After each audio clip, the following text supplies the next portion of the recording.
Hey, Unbroken Nation. I'm very excited about today's episode as we dive into overcoming imposter syndrome and shame with my great friend, Vince Warnock.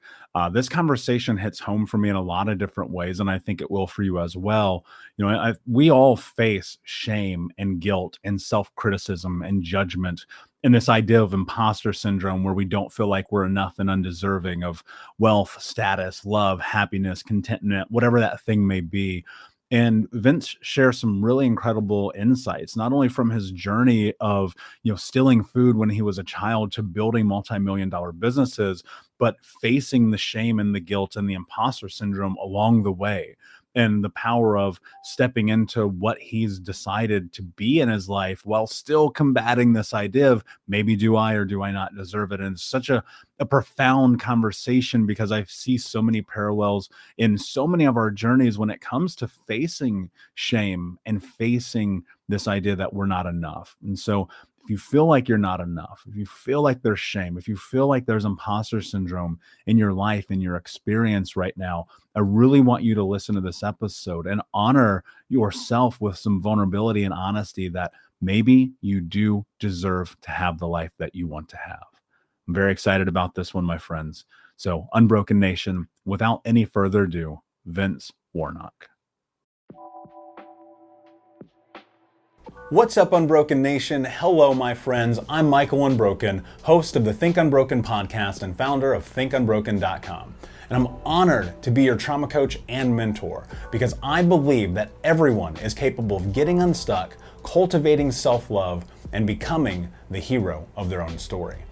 I believe that when implemented correctly, the practical tools and education you will receive from this show will help you lead an unbroken and extraordinary life. I believe that no matter what we come from, that we all have the ability to choose ourselves first, to create and manifest a powerful and grace-filled future and love the reflection in the mirror. I believe that every day is a day to grow, learn, heal, and change. That's why I started my company, thinkunbroken.com, which is an online training and healing and personal growth platform where you get everything that I know about how to get motivated, be accountable, get out of the vortex, and become the hero of your own story through community, connection, and commitment. For more information, visit thinkunbroken.com. Please listen closely as you may learn just one thing that will help you be unbroken. And please share this episode with at least 3 of your friends because we all need community and connection in our healing journey. And be sure to DM me and tag me on Instagram at Michael Unbroken so that I can say hi. I just want to thank you again for being a part of this, for listening and being a member of the Unbroken Nation. Now, let's get into today's show and make the world unbroken.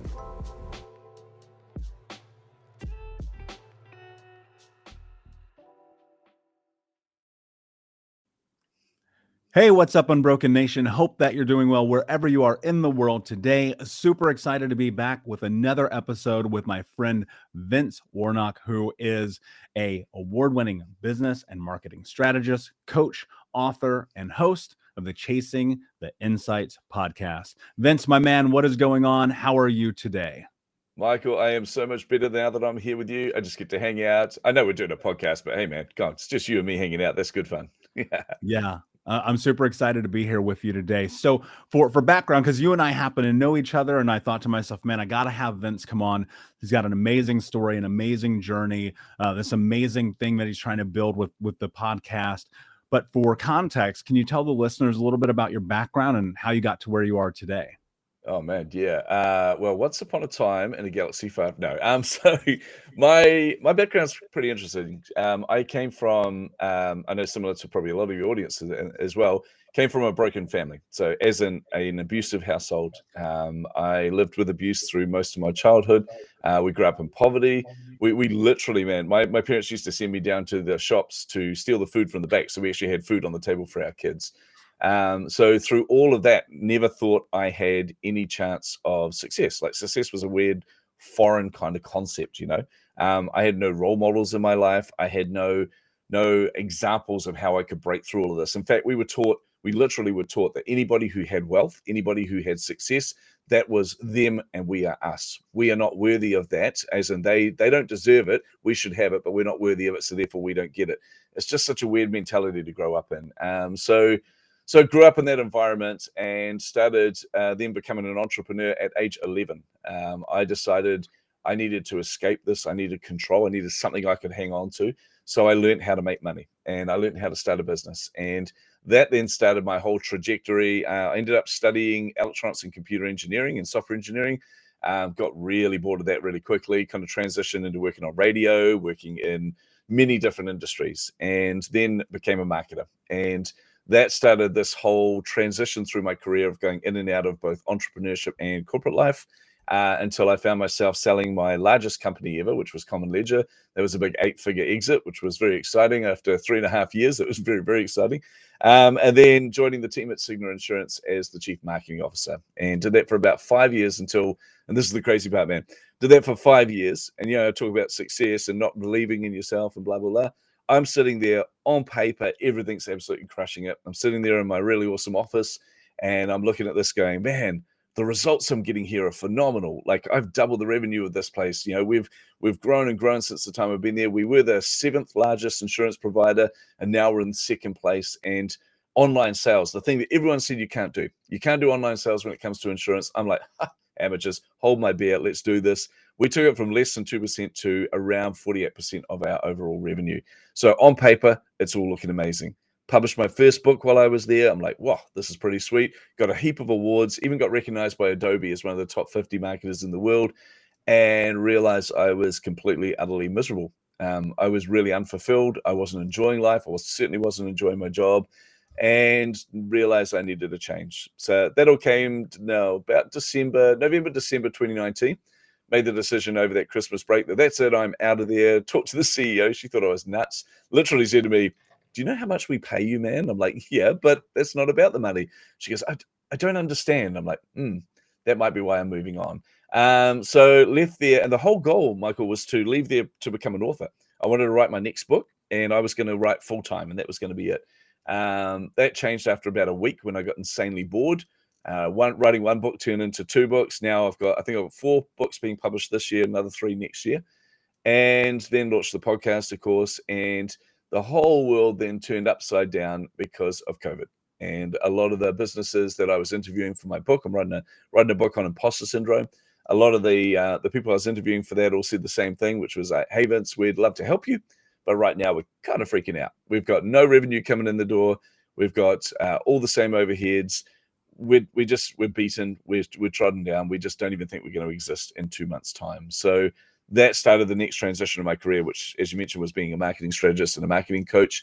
And that really came about just from not being able to stand by and let that happen. I remember looking at my wife and she goes, you're going to have to help, aren't you? And I went, yeah. She goes, you're going to have to get in there and help. Yeah, okay. So I jumped in and said, look, let me come alongside you. Let me see what I can do. And discovered very quickly that all of them said yes, but we had no casualties. Every single one of them managed to turn around into profitable during a lockdown. In fact, 3 of them doubled their revenue, and we even had 1 triple their revenue through that. So that started the most fulfilling thing I think I've ever done, which is what I do now, which is getting alongside entrepreneurs, business owners, empowering them, giving them confidence, and helping them to find that success that I never thought I could have when I was a kid. Wow, that's quite the story, man. And I took some notes while you were speaking and just thinking about so many different parallels that I've had in my life and yours. Yeah. Growing up very young, stealing food to survive, being entrepreneurial, and just looking at life. And even though there was always this measurement of like I can do better, it took me a long time to wrap my head around the idea that I was like allowed to have success. Yeah. And I wrote a note here that I want you to go into. You said I grew up with this mindset in this family of not being worthy of success, of looking at the other people and going, that's those guys, this is us. we're never going to be able to transition into that, you know. And I think so many people suffer with that. And I call that money trauma, right? Yeah. You know, I look at, call it, you know, abundance trauma, wealth trauma, because the reality is, you know, I grew up, I was homeless. I stole food to survive. And look, I'm not a billionaire. I don't know that I will ever be, but I live life through this abundance mindset where I go, yes, I deserve to have this. Yeah. What was it for you at such a young age that drove you to say, I'm going to go figure this out because I don't like what's happening right now? Yeah. I think, well, I actually, there was one very clear reason, which was somebody speaking into my life. And I think that happens to a lot of us. But there was this growing frustration in me, and this growing, I was getting to the point where I'm a child and I wanted to snap. As in, I was sick of being afraid. I was sick of living in fear, which I lived in all of the time at home. School was my happy place. So that was where I kind of escaped to and things like that. But I never wanted to go home. It was like, this is not where I want to be. So there was part of me that was just boiling on the inside of this and just going, it's something needs to shift and change. And then I remember when I got to age 11. So we have, the way the schooling system here works in New Zealand, we have what we call primary school. So that's age 5 to 10. Then we go off to intermediate, which is for 2 years. That's age 11 and 12. And it's a transitional school before we go to what we call college. Everyone else seems to call high school. But at age 11, I find myself in this intermediate school. And I was a bit of a cheeky kid. I was very, very bright. And I lived in a very low decile, so a very impoverished kind of area of New Zealand. And I remember the teacher was getting us to do, there's a couple of things. He said to me one day, he said, oh, look, we're going to do these projects. Each of you has to do a presentation on it. And I was doing one on sharks or something. And I said to him, well, why are we worrying about presentations? When are we going to get the opportunity to do a presentation? And he goes, okay, well, how about now? He said, come up the front, Vince. And I was like, oh, crap. So I go up the front and he go, okay, class, Vince is going to do a presentation right now for 5 minutes. What topic is he going to do it on? Now, 11-year-olds are inherently creative. I kid. So all they could come up with was an egg. And they thought that was hilarious. So he said, you've got 5 minutes to speak on an egg. He gave me 20 seconds to prepare. And he said, right, your time starts now. Now, at the moment he said your time starts now, the only thought in my head was literally, when someone said egg, all I could think of was that old stupid thing of what came first, the chicken or the egg. So that's what came out of my mouth. He goes, go. And I said, okay, what came first, the chicken or the egg? And then I don't even remember the rest. It's like my brain went into a different kind of mode. And I just started talking and people were laughing and I was taking them on this journey for 5 minutes. And then he goes, right, you've got 20 seconds left, Vince. And everyone was completely engaged. It was like, honestly, it was like a drug. I'm just sitting there going, these people are just leaning into what I'm saying here. So then I just got to the last 20 seconds. I managed to wrap it all up and said, and obviously the chicken came first. And the crowd goes wild, but the class just went nuts. And I remember turning around to the teacher and it was like this buzzy feeling on the inside, man. But I turned around to him and he goes, Vince, that was actually fantastic. He said, seriously, man, you've got a gift. Do you realize you could do something really significant with this? And those words were so foreign to my brain, were so bizarre to hear out of his mouth. That's like something from a movie. That's like something I would have seen on TV. It's definitely not something I would have seen in my own life. And I had this weird feeling on the inside and I couldn't remember what it was. I couldn't think of what it was, but it was this sense of somebody believing in me. And that itself was one of the most pivotal points in my life because two things happened there. One, I started to actually think that I could do something significant with my life. It actually shifted my thinking there because someone had spoken it into me. But the second thing I realized is that feeling that I had, that intense feeling of someone believing me, that's what I wanted for other people as well. I want everybody to have that same opportunity to be able to know that they are actually worthy, that they know that they actually deserve happiness, they deserve success. So that's why it's kind of automatically transitioned to where I am now, because what I do now is literally helping people with that, you know? Yeah, that's powerful. And, you know, I think I feel so reminiscent of a moment that I had very similar to this. You know, teachers play an important role in our lives. Yeah. And I think as much as they can make our lives better, they can also make our lives worse because sometimes it's that single thing in passing. Well, you know, 99 out of 100 kids would have had that experience and it would have done nothing for them, right? Yeah. Or worse, it might have belittled them or made them, you know, the teacher could have reacted in a number of ways. And on the other side, you got the one where you're like, wow, this is this amazing experience where Vince is impacted in a way that it changes the trajectory of his life. You know, I was 18 years old and I didn't graduate high school on time, your college. And so the teacher goes, yeah, Mr. Bush, I'll never forget him till the day I die. I walk up to his classroom. I knew that he had failed me. I knew I'd had to go to summer school. I wasn't going to graduate with my friends.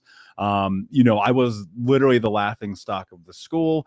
And he comes, I go up to him and I say, Mr. Bush, I can't believe you failed me. And he goes, I didn't fail you. You did this. He said, on the first day of school, I told you the only thing you had to do was check in with me. Make sure that you check in with me and do homework. That was it. Because I wasn't going to his class. It was 7 a.m. I was out selling drugs at night. Not happening. Yeah. And, he was a teacher. He'd seen everything for years. So he's not surprised by this. And he goes, check in with me and do homework. I did that 0 times, Vince. And at the end of the semester, he said the most important thing anyone has ever said to me in my life. Yeah. He goes, the thing about life is you are going to have to work for everything that you want. If you want something, you're not going to get by on your charms and your good looks. You're going to have to work. And that changed everything for me. I think about that often because, there are the ups and downs of this journey. Like whether you're measuring success against money or happiness or whatever it is in your life. And we often get in our own way. Right. Yeah. We get in this place in our life where we're looking at it and we're like, yes, people are speaking into us. And yes, we feel inspired. Yes, we feel motivated, all of those things. But there's still that moment where that fear, or what some people call imposter syndrome, where you're like looking at your life and you're going, money doesn't equal happiness, but I keep coming here every single day until the moment where, for lack of a better term, you just break and you go, I'm done. What I'm always trying to figure out is it possible to mitigate the risk of that happening, right? How do you give someone the tools to create this massive change, to have courage in their life despite fear, and make that decision sooner? Yeah, that's a tough question, man.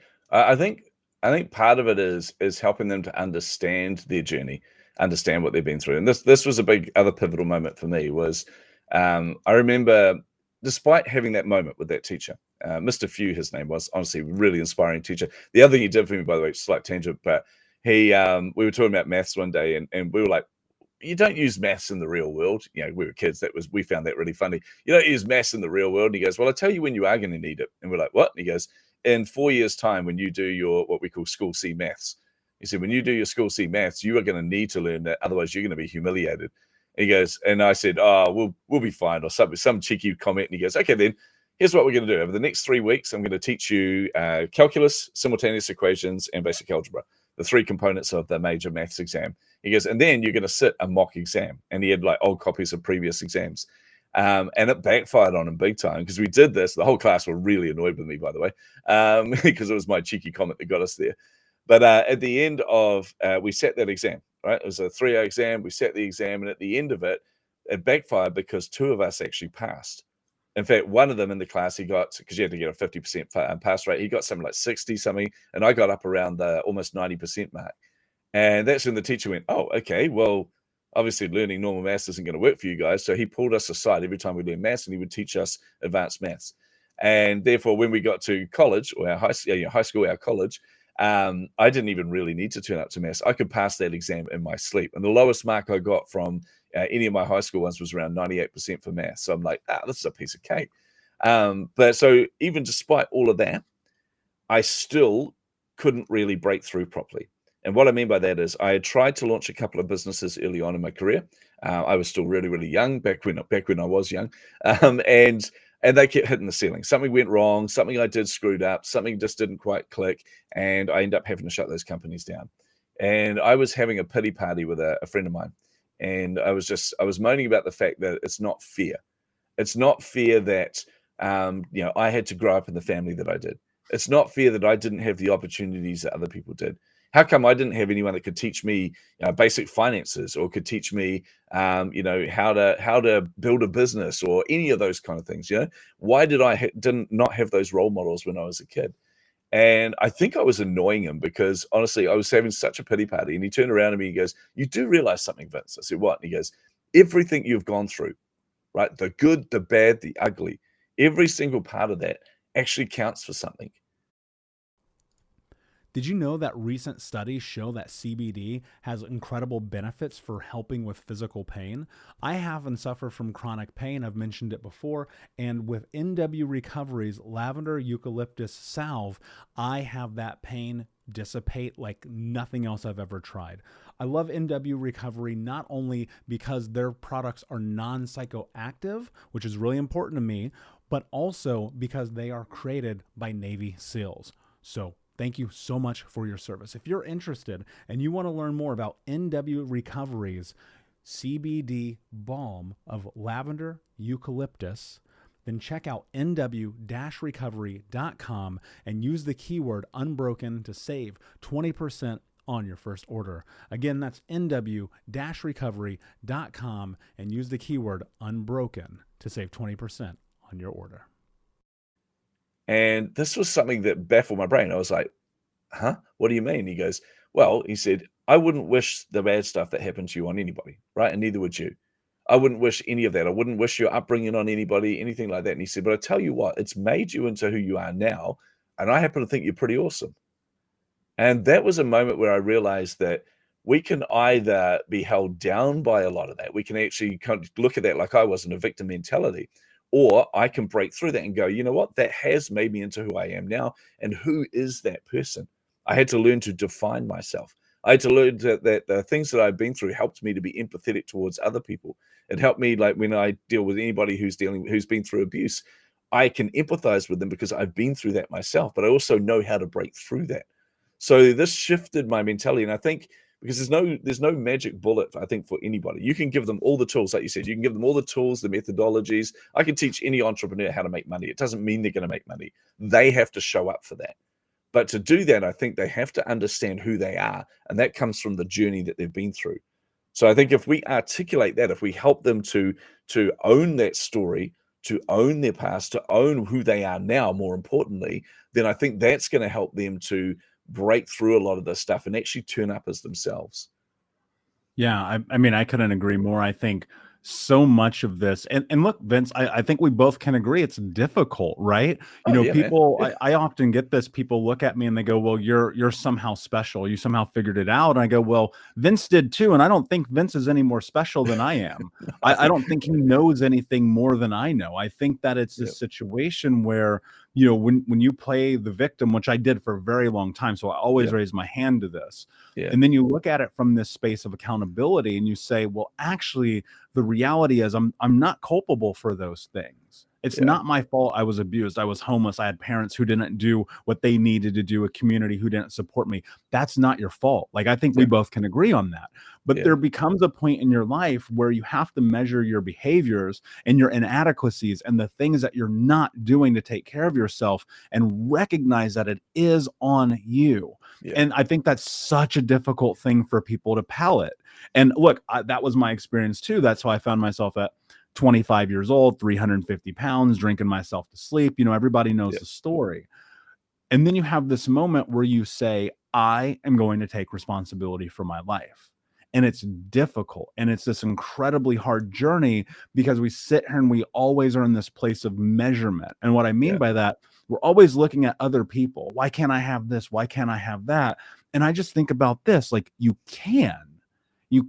So Vince, what I'm curious about, how do we help people understand that they're capable of having that? And people will use the word abundance. You can define that however you are. I just think about making your life different. How can we help people understand that? I think one of the things we need to do, Michael, is first we need to address this whole thing you just talked about, which is, because I do this as well, it's that comparison analysis stuff where we go, oh, I want to be like that person, or I'm not like that person, or I'm not like this person, and things.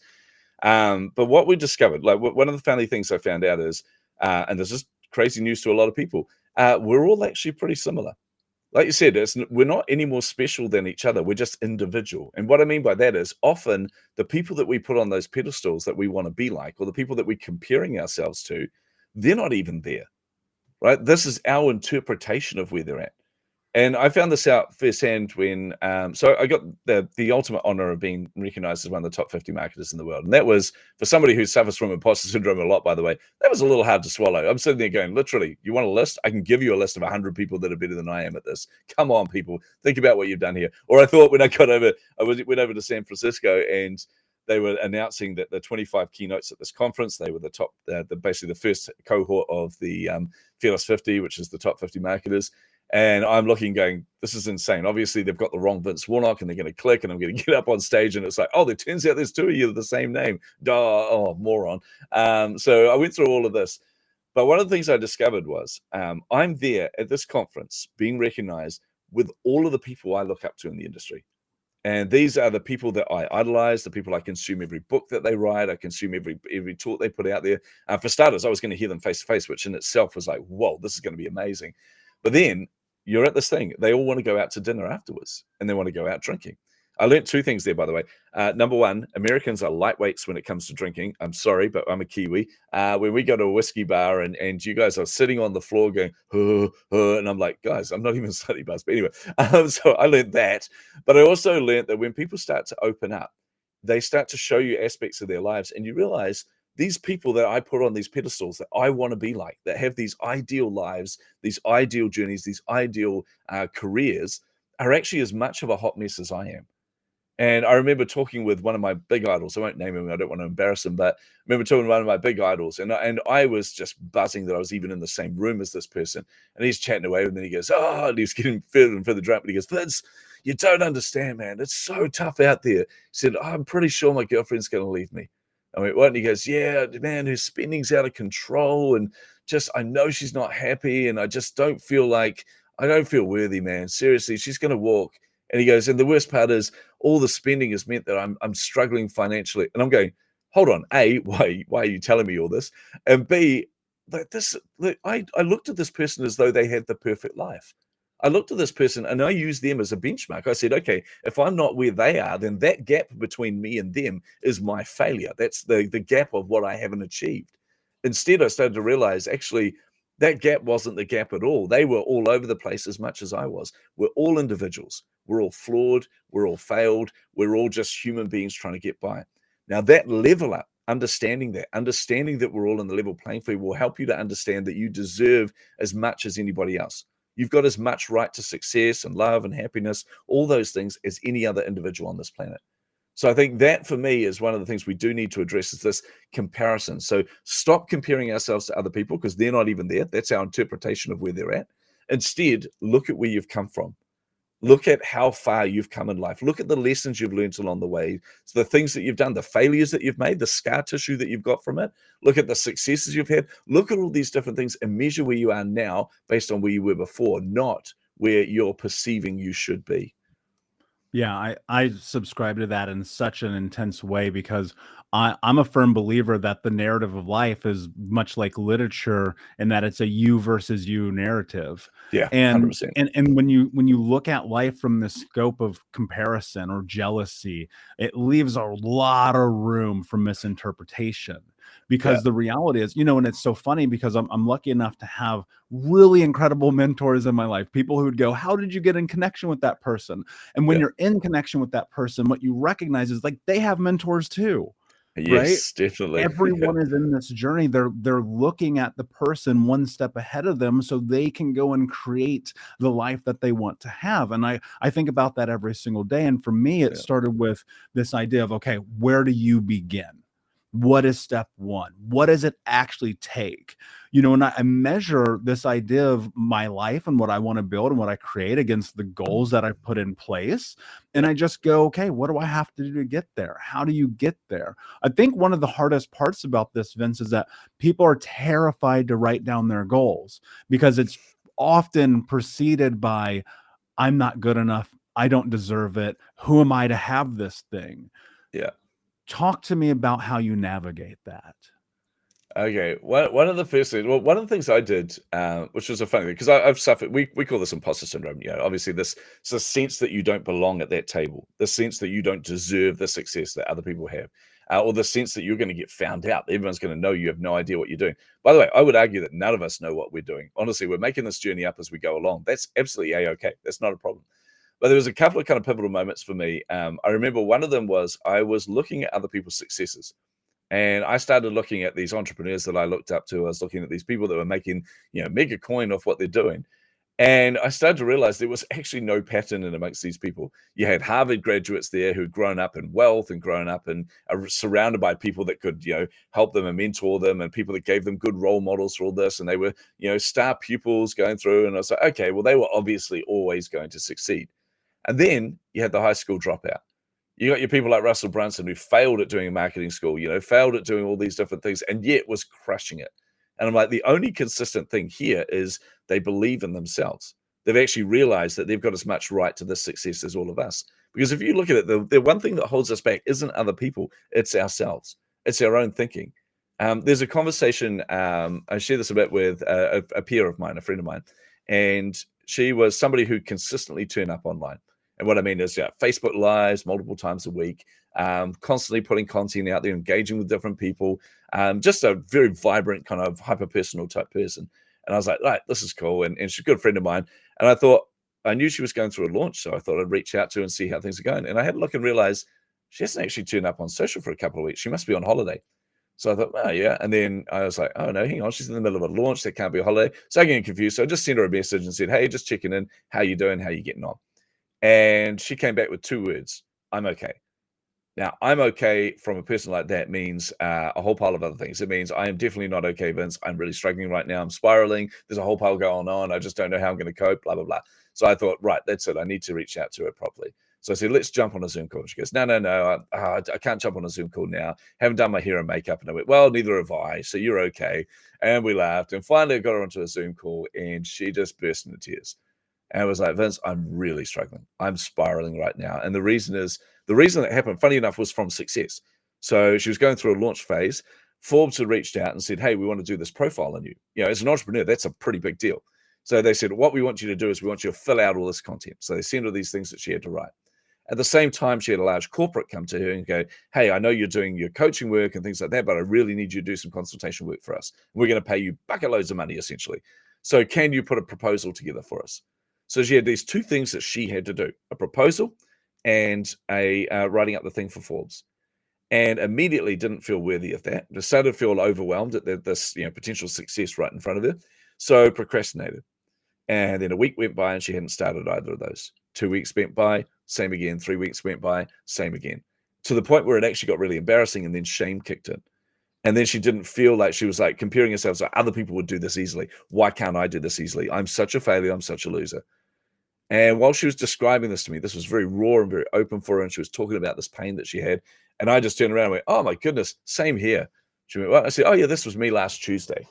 And I started talking about the fact that I do this as well. I said, funny enough, it was a large corporate that reached out to me and said, look, we need your expertise. And the weirdest thing is, it was about lead generation for an insurance brokerage. I'm going, I could do this in my sleep. Like, this is easy. And they said, yeah, we just need you for a weekend. We just basically need you to put some effort into putting a strategy together for us. And I'm like, yep, sure. Not a problem. They said, great, put a proposal together. Okay. And then I got in my own head and I thought, if I put the proposal together, then it's not going to be as good as the agencies they normally deal with, because I'm not an agency. And what if it's not what they expected? And what if they reject me? What if they think, oh man, we wanted it, but actually this guy's an idiot? What if, all these thoughts, and it just caused me to procrastinate and to the point where I didn't take any action.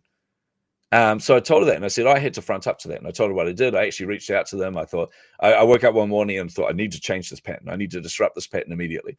So I thought, I reached out to them and said, look, I just want to be open and honest with you. I'm really struggling putting this proposal together. It's not because I don't understand this. I could do this literally in my sleep. You guys know I'm the expert in this.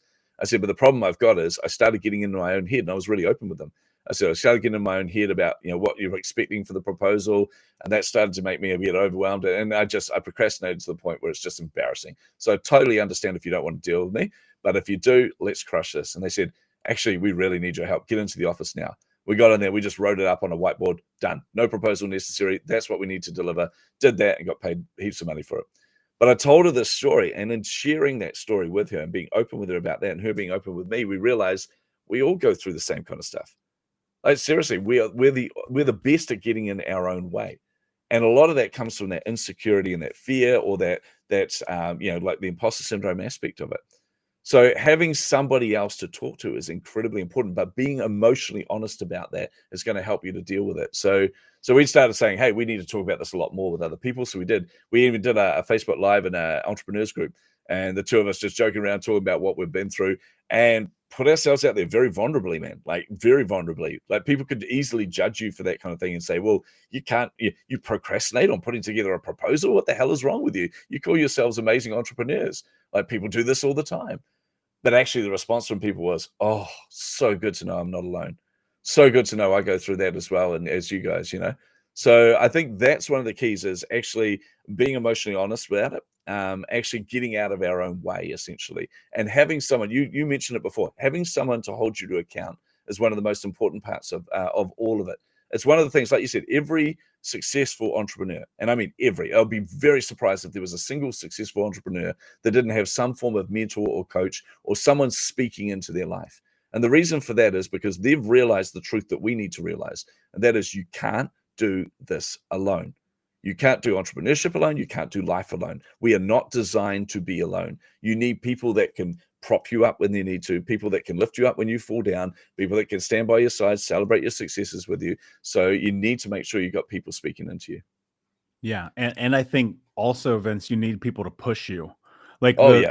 the truth of it, and I think about this often, but there is a space in this conversation around mental health, around personal development, around growth, around everything where, you got to get pushed a little bit. Like Yep. if you really want to, because you have to get so uncomfortable. This is where I think people fail to understand one of the greatest benefits of having a coach.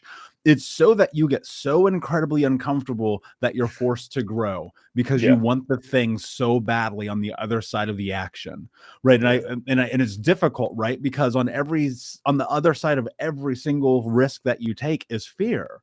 And that fear only goes away. Like it keeps you awake at night, right? You're like, man, you got to pull the fucking Band-Aid off. Like you just have to put yourself in a position to be successful in your life by being willing to see what's on the other side of that fear.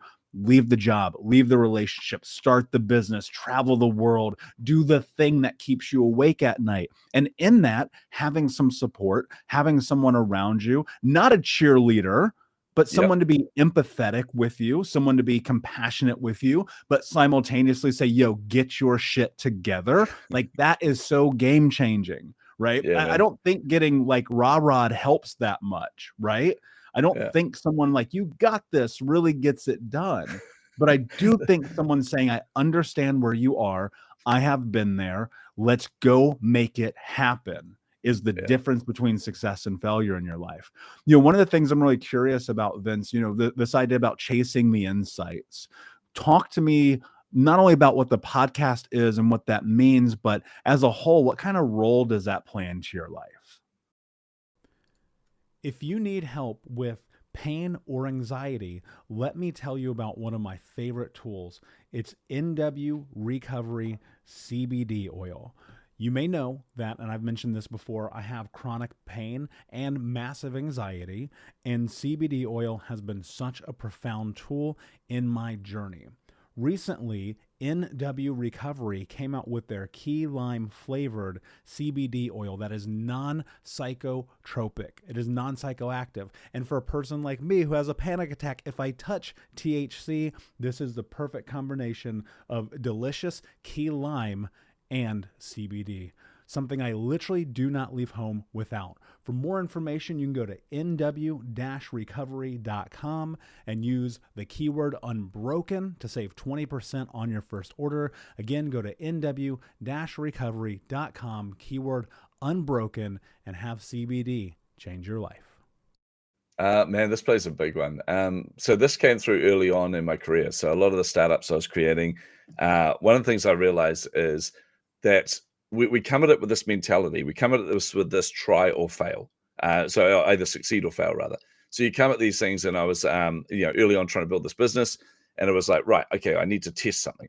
So I went out there. I need to validate this thing. So I went out and I thought, I'm going to validate this idea of this business we're building. I'm going to grab a clipboard. I'm going to grab a pen. I'm going to go on the street, and I'm going to get feedback from people. And that was scary because what if they don't agree with me that this is going to be a brilliant, brilliant idea? I soon discovered, by the way, that when you grab a clipboard and go out in the street and try and interact with people, they think you're a crazy street preacher or you're asking for money. So I learned some new colorful swear words. That was fun. but nobody really responded to me. But I finally figured it out. I ended up hacking a coffee line. So I went into a cafe and started saying to people, I'll buy you a cup of coffee if you give me some feedback. So I was getting all this feedback around it. And one of the things I realized is when we come at things like that, when we come at life, when we come at business, we come with our own bias. We come with our own cognitive bias, which is we're looking to try and prove that we're right. We're looking to try and prove that we know what we're doing. And that's how I was approaching this originally. I was looking at going, hey, I've got this great idea. Do you agree it's a great idea? Rather than actually getting them to be truthful and open with me, telling stories, all those kind of things. So I started realizing that I was looking at this wrong. I was looking at this as I'm going to try something and it's either going to succeed or I'm going to be a failure. Instead, I had to reframe that in my mind and go, I'm going to try something and I'm going to learn from it. I'm going to try something and it'll either succeed and prove my hypotheses, or it's going to disprove my hypothesis. And therefore, I am now going to have learned something major from it. I'm going to gain more insights. So I started trying to bring that into my own life. And then I started, every time I built a team, I was like, right, we're going to try experimentation. We're going to try new things. We're going to try all these different things to push the needle for our business or push the needle for what it was we're building.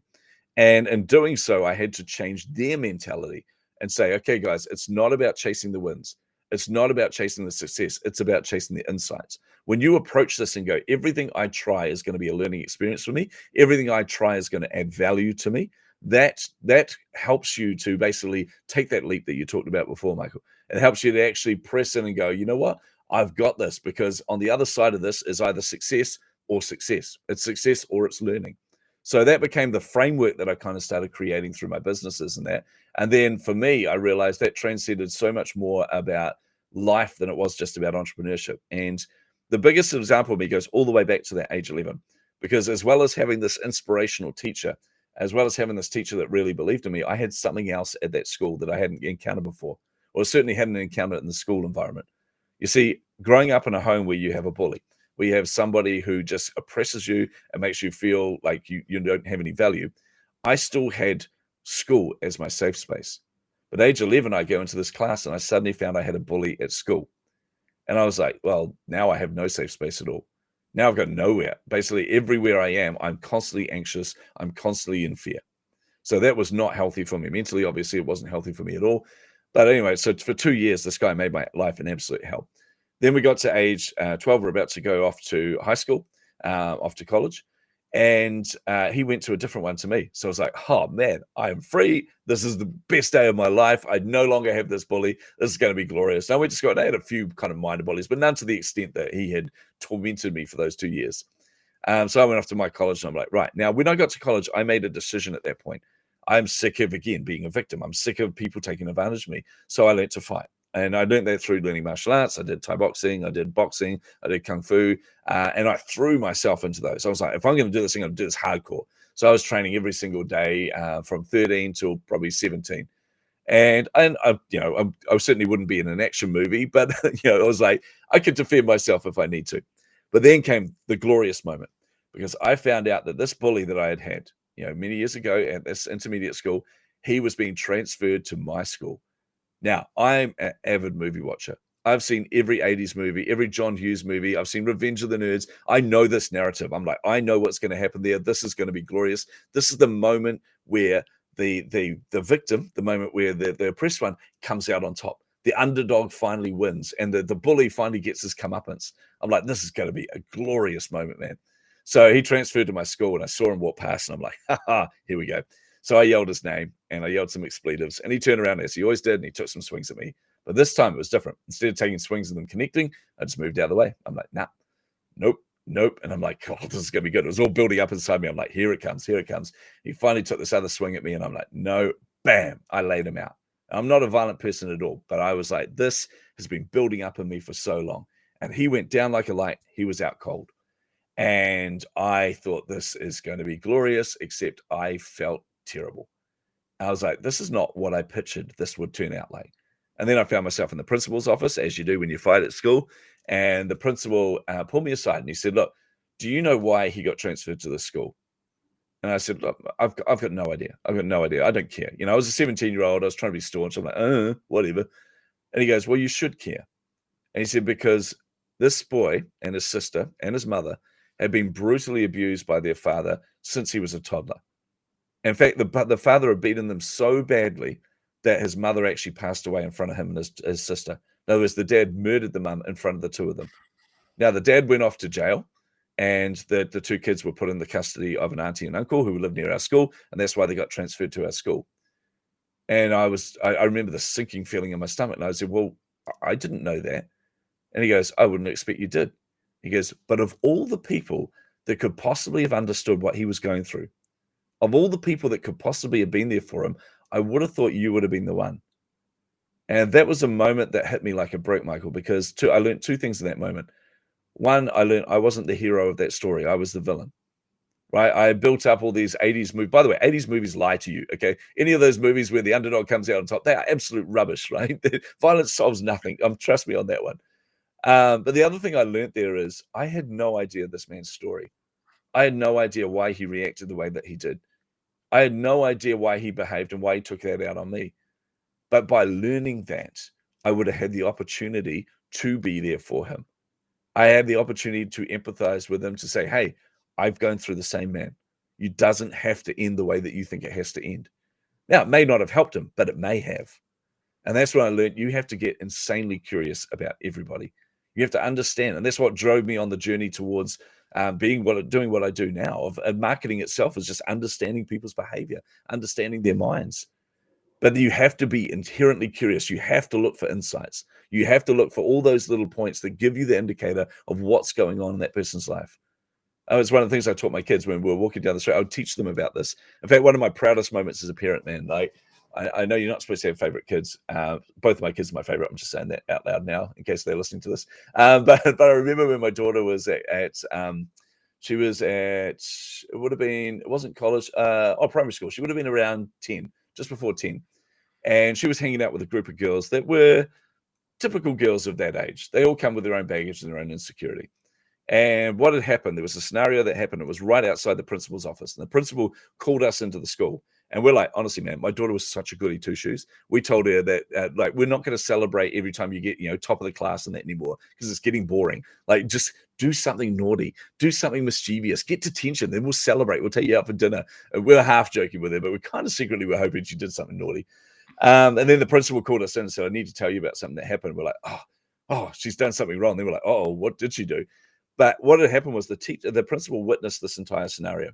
So my daughter was there with a bunch of other girls, and there was one girl there that was slightly overweight, right? And my daughter's friends were there, and they were all chatting away. And one of them turned around and said, "Oh, we're going to go and play some sporty game. I can't remember what it was, like netball or something. We're going to go and play netball, but obviously you can't play that because you won't be able to keep up with us."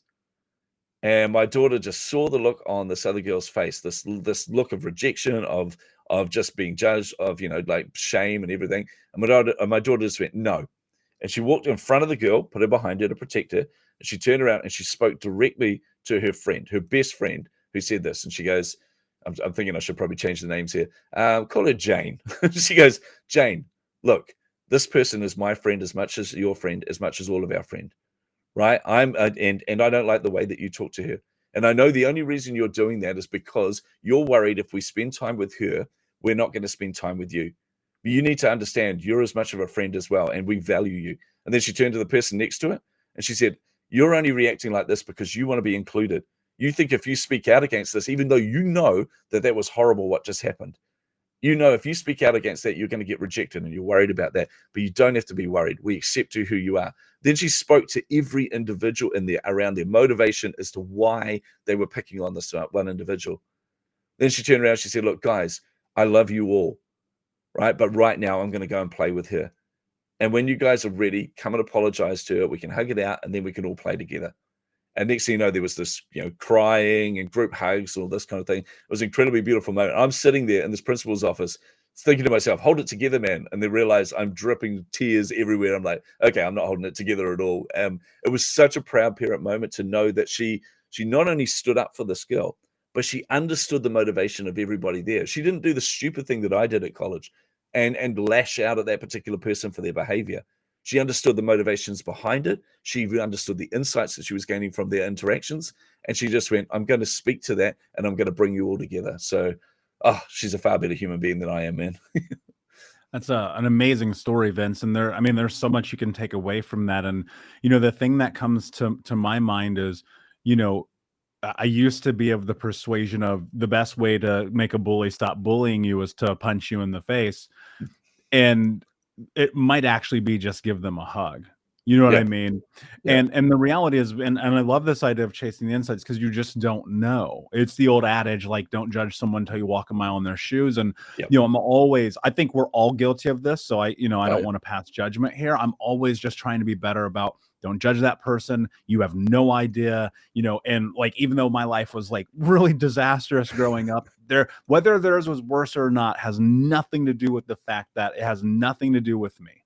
And so the best thing is to live this life with compassion, with vulnerability, with hope, and just try to leave a better impact on the world than what you came into. And that's such a big driver for me. And obviously you've impacted that in your kids and your lineage, and that'll live far beyond you. And that's a really beautiful moment. Vince, my friend, before I ask you my last question, can you tell everyone where they can find you? Oh man, I made that super easy, Michael. Just go to chasingtheinsights.com.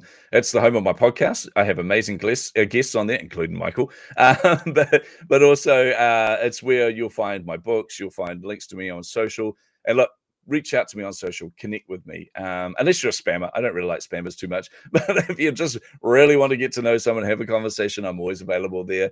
And if you are an entrepreneur, I know there'll be some in the audience here, and you really are struggling with marketing, there's also a link on there to book a free call with me. Totally encourage you to do that. I give you a free strategy call where I'll give you clarity on any issue that you're really, really struggling with there in marketing. Brilliant. Vince, my friend, my last question for you is, what does it mean to you to be unbroken? To be wow, this is such a profound question, man. I love this. So to be unbroken to me, it's not necessarily about not having scars, not having broken bits, essentially. It's not being bound by that. And what I mean by that, it's actually truly understanding who you are, because in that is so much freedom. It's understanding that you're flawed, that, I like the person that I am. I like the person that I am. I've always been told I'm too nice. I've always been told all these negative aspects of that. And I realized one day, these are not weaknesses. These are superpowers, because this is how I want people to turn up for me. Right. So, and I realized that that's not for everyone. I realized that I have downsides. I suffer from depression. I suffer from anxiety. I realize there are days where I don't want to get out of bed. I realize there are things that I do that irritate other people. But by owning all of this, by realizing, hey, Vince, you're a giant nerd, right? You're a Star Wars fanboy. You love everything Marvel. You're a comic book nerd. You're just owning who you are. By owning all of that, the good, the bad, the ugly, and everything, means you are unbroken, because you are unfettered. There is nothing that is holding you down, right? Being unbroken is not about being completely whole. It's about not being held down. I love that. Very well said, my friend. Thank you so much for being here. Unbroken Nation, thank you for listening. Please like, subscribe, comment, leave a review, tell a friend. And until next time, my friends, be unbroken. I'll see ya. Unbroken Nation, hope that you just got a tremendous amount of value from today's episode.